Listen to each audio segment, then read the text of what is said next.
Prioritizing and validating the business intelligence requirement. See, now we have understood various techniques of gathering the requirement from different users. Is it possible for a person to fulfill all those requirements? No, it is not possible. So what do we have to do? We will have to prioritize the requirement, that what are the most important things that our project should have, and then we should validate those requirements. So on most projects of reasonable complexity, there is a limited budget, and the budget must be wisely targeted to maximize the value and minimize the cost. For designing a business intelligence project, you will be allotted with certain costage. So within that cost, you have to make that project in such a way that you can maximize the value of this project. So that is why we will have to prioritize and validate the requirement related to our project. Prioritization, it provides the transparency to the business and allows them to make informed decision when deciding on the scope of project. Now, there are few steps to prioritize and validate our business intelligence requirement. Step 1. Step 1 is to understand the purpose and the strategy for the prioritization. That means, what will you do with the prioritized items? And then identify the item to prioritize. So here, in the very first step, we will have to understand the purpose of prioritization. That why, if there are so many requirements of various users in the company, so how are we going to prioritize those things? So we will have to understand the purpose of prioritization and what strategy should we make to order those requirements. So we will have to see what are prioritized items, and we will then have to identify the items that we have to prioritize. So that is the step 1 that we have to perform. Step 2, list the customer needs. So here, everything related to the project depends on the customer, because it is ultimately the customer who is going to use our project. So his requirements must be satisfied. So now in the second step, we will have to list the customer needs. So here what we have to do, we have to select what factors the stakeholders feel are important in prioritizing the requirement. That means, what are the most important needs of the various stakeholders. Then we will list the factors that derive the characteristics, the scope, and the functionality of the software product. So the second step here can be to list the various characteristics, the scope, and the various functionalities of our software project. Thirdly, we will list the business benefits or the objectives like the cost saving, the revenue impact, the ease of use, its utility, etc. So we will list down the various business benefits or the objectives for that. So second step would be for us to list the customer need. For prioritizing those requirements, step 1 that we have seen is understand the purpose and the strategy for prioritization. Second step is to list the customer needs. Now, we'll come to step 3, which is now list the requirement. That means now we have understood the need of the customer, that what does our customer want. So now we will have to list the various requirements. So in this what we do? List the requirement either individually or by the cluster. Like we can have activity functions together, we can have different functions which are related, they can be put together.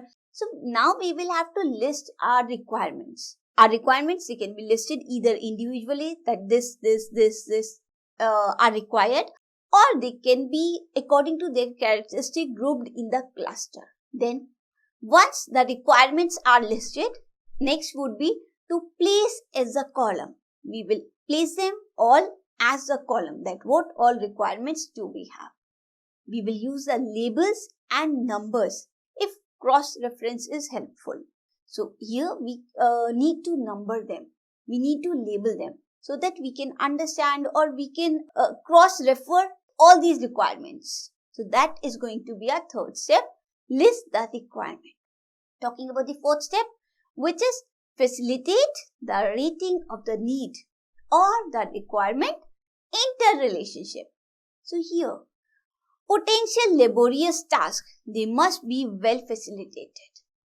Now we are going to facilitate the rating of the need or the rating of the requirement. That means what all requirements we have, we will rate them and we will check out the interrelationship between them. So for this, we have two options, pre-session survey and the in-session voting. So next, we will use the chosen numerically assigned scales for those requirements. And the next would be key success factor for the need rating should be done, their interrelationship. So we will have to rate all these requirements, that this is more important, this is more important. So we will have to rate them down. Now coming to step 5, which is determine the technical and the development factors. Usually this is a separate session with the project team and the technical SMEs. SMEs are the subject matter expert who have an expertise in that particular subject matter, those technical people. So we will take help of our project team and the technical subject matter expert for determining the technical and the development steps which are required for fulfilling those requirements. After that, we will estimate the resource and the cost requirement. What all cost requirements do we have? What all resources do we need?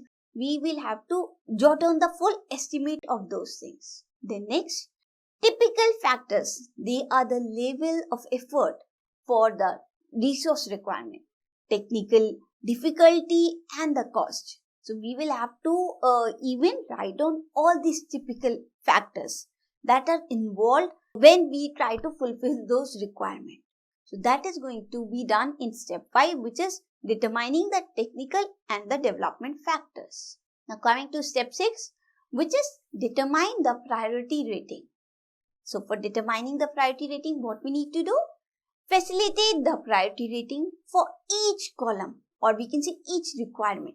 We will facilitate the priority rating based on the importance rating and the technical and development factors.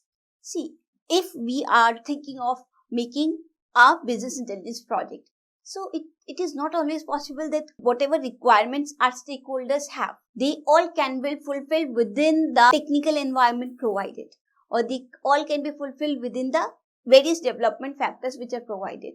So that is why we need to rate them and we need to put them into columns, so that if a particular requirement, it is for a project manager, he is not able to fulfill that requirement. So that has to be discussed with the stakeholders one-to-one, so that they can think of a midway to solve this particular requirement, either by increasing some technical factors or maybe making some changes in the requirement. So that is why we need to determine the priority rating. Then remember to reference or walk through and review the requirements and the specification. We should always remember to refer to or to walk through and review the requirement and the specification. Because if we don't review the requirements again and again, that when we are fulfilling those requirements, some changes may occur. So that is why we need to review those requirements again and again, and we need to discuss the specification of those requirements. So this is the final step, which is to determine the priority rating. So when we are given particular requirement for creating the business intelligence project, all the users who are going to use that project, they will give their requirements to you, and now your task is to prioritize those requirements and then to validate that whether all these requirements they can be fulfilled or not. So this is the task of prioritizing and validating the business intelligence requirement. Now coming to the next topic, which is the changing requirement. The dynamic nature of the businesses, the operational landscape and the stakeholders' expectation, they can give rise to change requests which need to be managed, which need to be approved, implemented and communicated to prevent the problems down the line. See, today we have dynamic nature of the business. Not that once we are given certain requirement for the business, always that requirement will remain the same. We have dynamic natures of the business where every day new and new technologies are updating, where every day we are adding on new and new products to our businesses. We are making changes into the various factors which are required to specify that product. So that is why we have a dynamic nature of business. So there is obviously going to be certain changes in the requirement time to time. When a business intelligence project, it is being built. So it is not that once you have built it, your task is done. No, your task will not be done. Because of dynamic nature of the business, you will have to work on the requirements again and again, and you will have to grow that particular project more as the business keeps on growing. So, the principle of continuous improvement which some businesses adopt, they may also trigger the need to implement the change now and again. So that is why, because this is the era of continuous improvement. Where you can see that new and new technologies are upgrading, new and new products are being innovated. So that is why this is a changing era. So we have to change our project. We have to implement new things into our project. In short, we have to check for the growth of the project that we have built. So we need to understand these changing requirements. Now, some key points to be aware of when managing the change request from the business. They are, first of all, understand the reason for the change. We should ensure that you understand why the change is needed. At the point of analysis, this will help you and the stakeholder determine if there are any existing and acceptable workarounds that can achieve the same objective with minimal impact. So if a requirement comes to you that you have to make this certain change. So not that once the requirement comes, you start updating your project. No, you will have to first of all see, you will have to understand what is the reason behind this change. So we will have to think of why this change is required.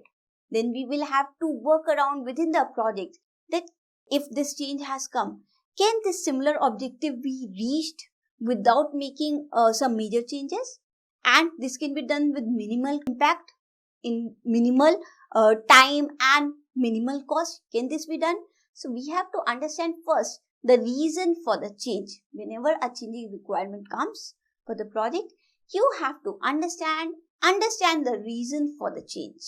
Then the next step is understand the impact of the change. The positive and the negative impacts of the change, they should also be evaluated. Now, which job roles will be effective? Which activities have now become redundant or unnecessary? That means you have to understand the impact of the change. Suppose you some changing requirement, it reaches the business analyst. So he has to think that what are going to be the positive and negative impact if this particular change will be implemented. So he has to first of all evaluate that doing this change, not that always doing some change you are going to make something better. No. In certain circumstances, this may also happen that doing some technical changes, you might interfere with the user interfaces. The user later on may not get satisfied with whatever changes you do. So you will have to understand that if I make this change into the project, what is going to be the impact of this change? This is the second thing that you should understand. Then understand the effort required to implement the change.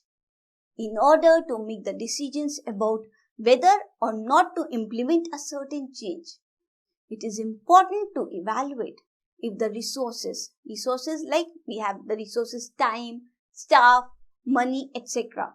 to be invested, is it commensurate with the benefits that are expected to be attained? That means we should understand that if we are going for this particular change, if we are going to put in this much of effort, we are going to invest this much resources in terms of money, in terms of time, in terms of our staff, human resources. So we should understand that what are the efforts which are required to implement this change. Now we will have to see that if this particular change we are doing, so is it going to benefit so much? We have to understand the impact of the change with the benefit required. So that is the third thing that you should consider when some changing requirement comes to you.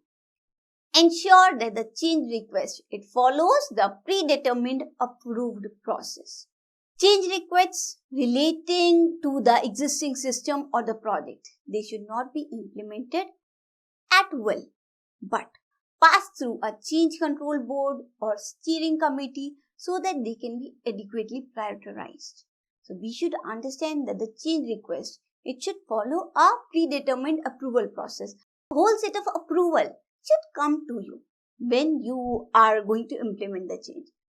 This approval has to come from the steering committee or the control board, so that you should be able to understand that if I'm going to do this much of changes, so what impact it is going to have, how much effort it will require, how many resources will it require.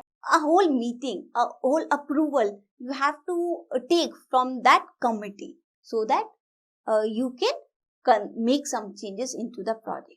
So always when you think of certain change, because of dynamic nature of the business, you have to first of all take an approval from the committee related to the project.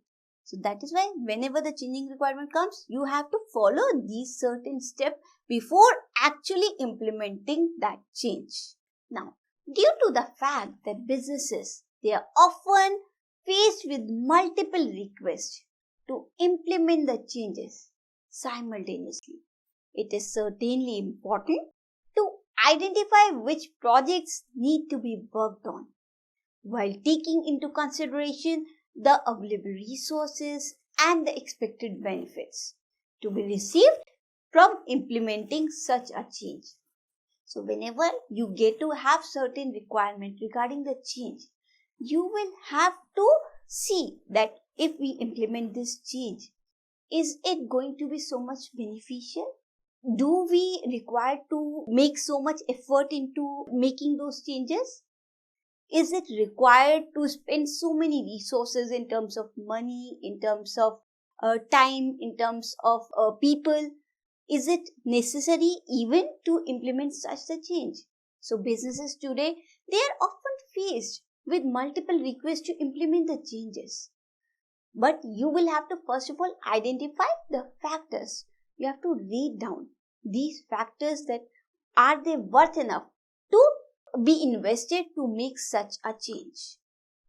Implemented changes, they can affect the stakeholders, job function, how existing processes they are executed, and how software system they work in general.